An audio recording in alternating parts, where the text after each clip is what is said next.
Hey there, this is John from Heroes and Legends, and welcome to our Oath of the Gatewatch Pre-Release Primer. If you missed it over the course of the last 6 days, we have been doing a full set review of Oath of the Gatewatch. You can check that out on a playlist on the channel. But today we're going to talk about what to expect from the pre-release, especially if it's your first time going. What should you bring with you? What kind of mechanics can you expect from Oath of the Gatewatch? What kind of archetypes are out there? And we're also going to talk about those expeditions that are very sought after and very exciting cards. So having said that, let's start off with what should you take with you when you go to the pre-release. There's a list of things I always like to go over. First off, you want sleeves for your cards. Some of these cards can be very valuable and you want to make sure they stay clean and in nice condition. So bring some sleeves and make sure you bring extra sleeves. So if you're building a 40 card deck, you probably want to have 5-10 extra sleeves in case any of them break or split.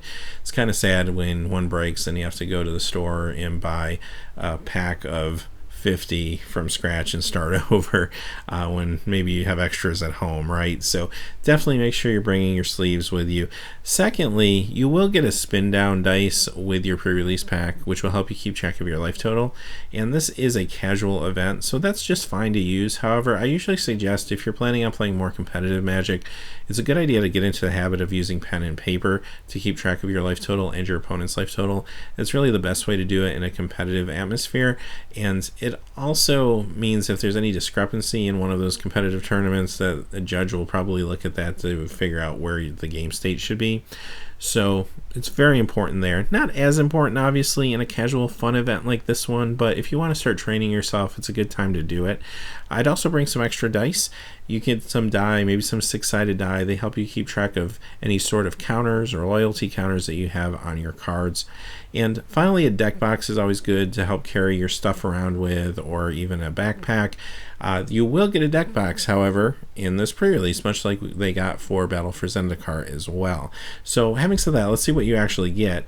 You will get a deck box for Oath of the Gatewatch, and this is the same type of box that they had for Battle for Zendikar. If you saw that one, it's kind of a cardboard material, but it's pretty sturdy. It will get you through the day at least. You'll also get a spin down dice life counter that goes from 20 to 0 with the Oath of the Gatewatch symbol on it. And as far as packs, you're going to get 4 packs of Oath of the Gatewatch and 2 packs of Battle for Zendikar, as well as 1 rare from Oath of the Gatewatch, which could be a rare or mythic rare that's foil and date stamped. And you can use that card in your deck building as well. So you'll be able to open your 4 Oath packs, your 2 Battle for Zendikar packs, and if you choose, you can also use your date stamped promo card in your deck. And that will be your resources for your deck building. Now let's look at some of the mechanics that you can expect from Oath of the Gatewatch. First we have Cohort, and this actually runs through all the colors to some degree, but it's probably strongest in white and green, where you can play with a lot of different allies. And you can also sprinkle in some support mechanic to make this even better as well, which we're going to look at that mechanic in just a moment. But basically what Cohort means is you can tap this creature and another creature to get some kind of effect. In the example that you see on the screen, you get to put a +1/+1 counter on each creature you control. That's a very powerful effect. Now some are going to be stronger than others. Obviously this is a rare card, so it's going to have a little bit of a stronger Cohort ability, but some of them are quite good, so keep an eye out for some synergies as you go. Next we have Surge, and Surge is an alternate casting cost. This is showing up in red and in blue, and as long as you or a teammate has already played a spell this turn, you can play this spell for its Surge cost. The Surge cost will be cheaper, and sometimes you'll even get a bonus ability like you see on the card on the screen. This gets even better if you're playing in a Two-Headed Giant pre-release, and there's actually going to be a fair amount of Two-Headed Giant competitions this coming weekend with the pre-release, since a lot of cards in this set feature a teamwork component, much like this one.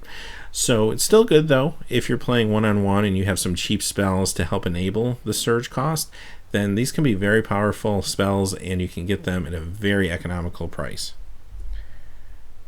Next is Devoid, and we saw this in Battle for Zendikar. It's still here in a very big way in Oath of the Gatewatch, and a lot of cards will have Devoid and they'll interact with other colorless cards, so keep that in mind as you build your deck.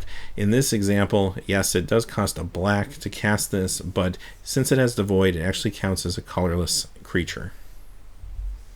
Next mechanic is Support, and in this example we see Support 6, which means when this enters the battlefield you get to put +1/+1 counters on each of up to 6 other target creatures.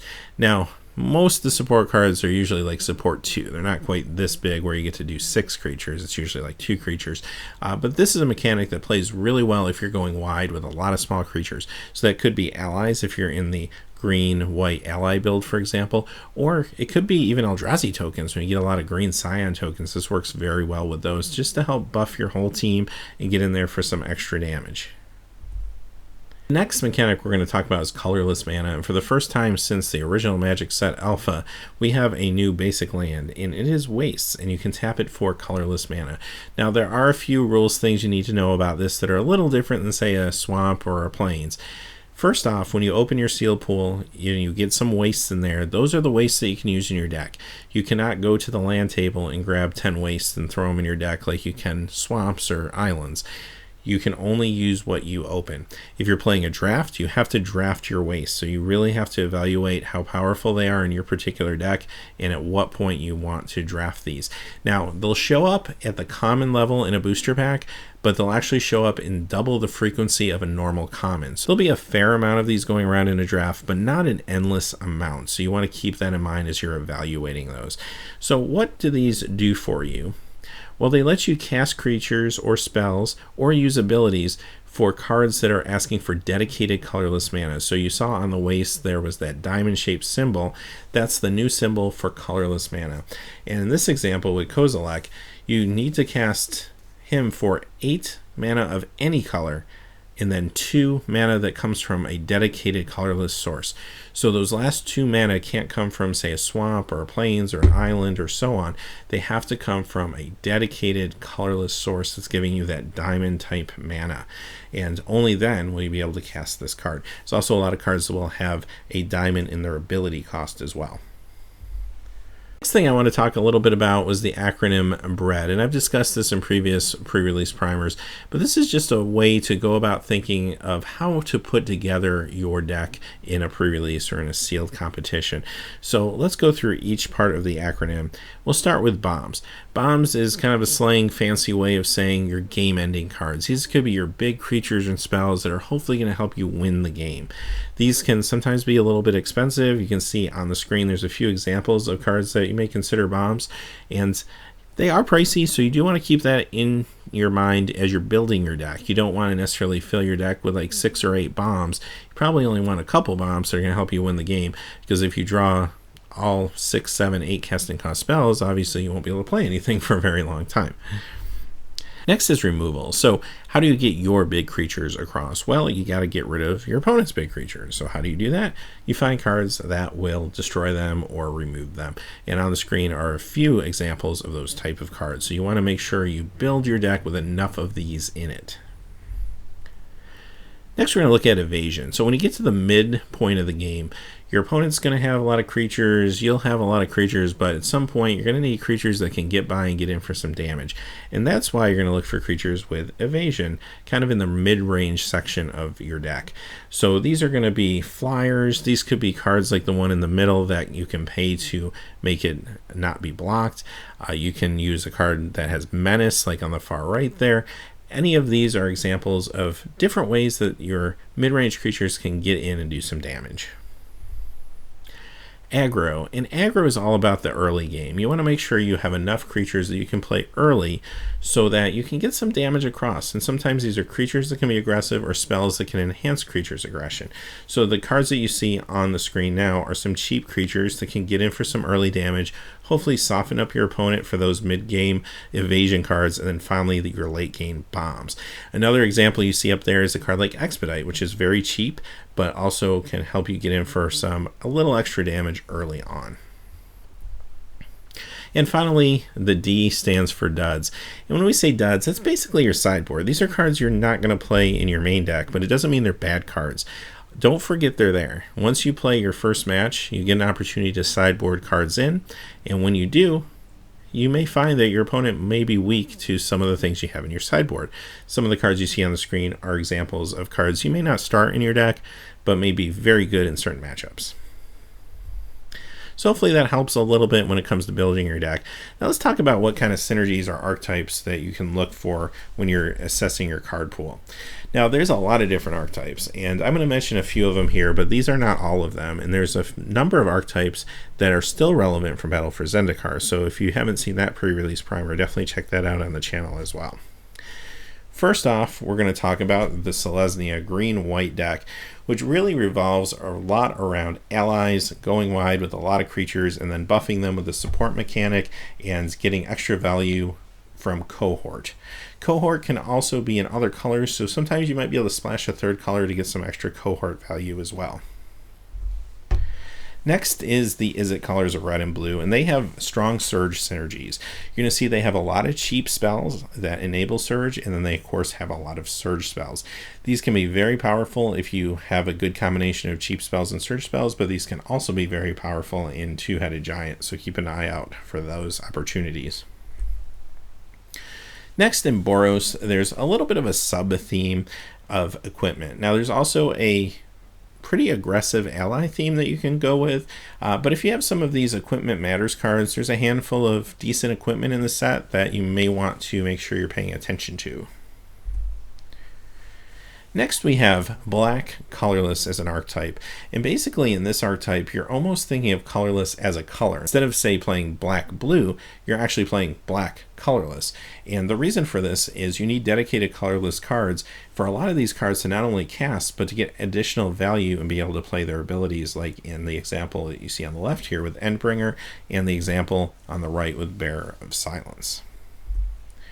Red also does very well in this type of archetype. Imagine playing a colorless / red deck. That's also a thing, and there's a lot of synergy involved in those as well. The last one we'll talk about is a real aggressive build, a lot of small creatures getting in there for damage quickly, supporting each other, and that's a black-red archetype, and that can be very fast and very dangerous deck if you have the right components. Alright, so those are some of the things to look for as you build your deck. The last thing you want to keep an eye out for as you open your packs are expeditions. So if you're familiar with the expeditions from Battle for Zendikar, basically the same idea. There were 25 of them in that set. This time there's 20 different ones. We're going to quickly take a look at all of them. But what's important to know is this: even though some of them may not be standard legal, they will be legal in your limited deck. So you can play them in draft, you can play them in your sealed pool, in Two-Headed Giant. They are all legal in those formats if you happen to open or draft them.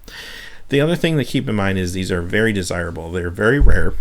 They are foil, full art lands, and they come out at a frequency about the same as a foil mythic. So they're very hard to come by. And because of that, they can be worth quite a bit of money. So make sure you kind of know what you have if you open one of these. Make sure that nobody tries to take advantage of you. If a player is being taken advantage of and you see it, probably want to at least talk to the judge or store owner if you can, to make sure we protect those players. But having said that, let's look at the expeditions. The first 10 are reprints of the filter land cycle, which make a lot of sense because they give you a way to filter color mana, but they also give you a way to get colorless mana, which is one of the themes of this set. So the first one is Cascade Bluffs, Fetid Heath, Firelit Thicket, Flooded Grove, Graven Cairns, Mystic Gate, Rugged Prairie, Sunken Ruins, maybe the most played one, Twilight Mire, Wooded Bastion.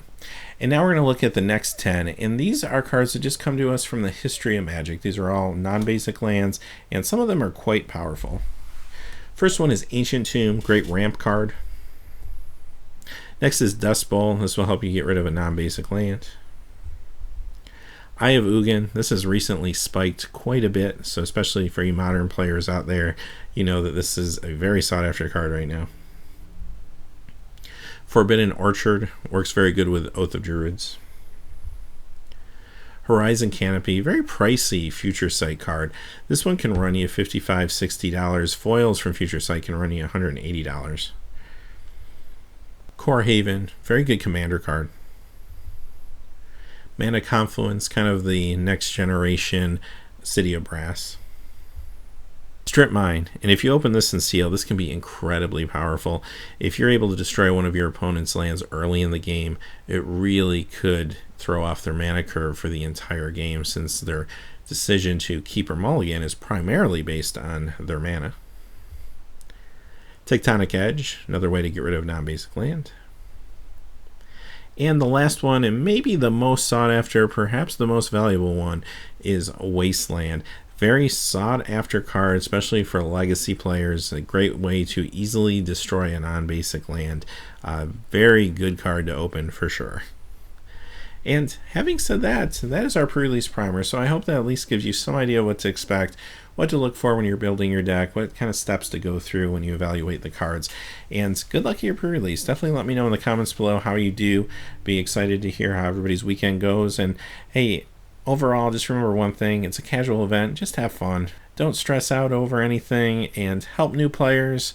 Help get them there and help them enjoy the game. As always, hey, thanks for watching. Please remember to like and subscribe, and have a great day. Hey, thanks as always for watching. This video, like all my videos, was made possible by the generous support of viewers like you on Patreon. Even a donation of $1 helps me to keep growing this community and creating better quality videos for all of you. Check out our Patreon page for exclusive giveaways and future goals for the channel. If you haven't had a chance yet to subscribe, hit that subscribe button so you don't miss any of the MTG news, spoilers, set reviews, product openings, or finance videos on Heroes and Legends. Talk to you again soon, and have a good day.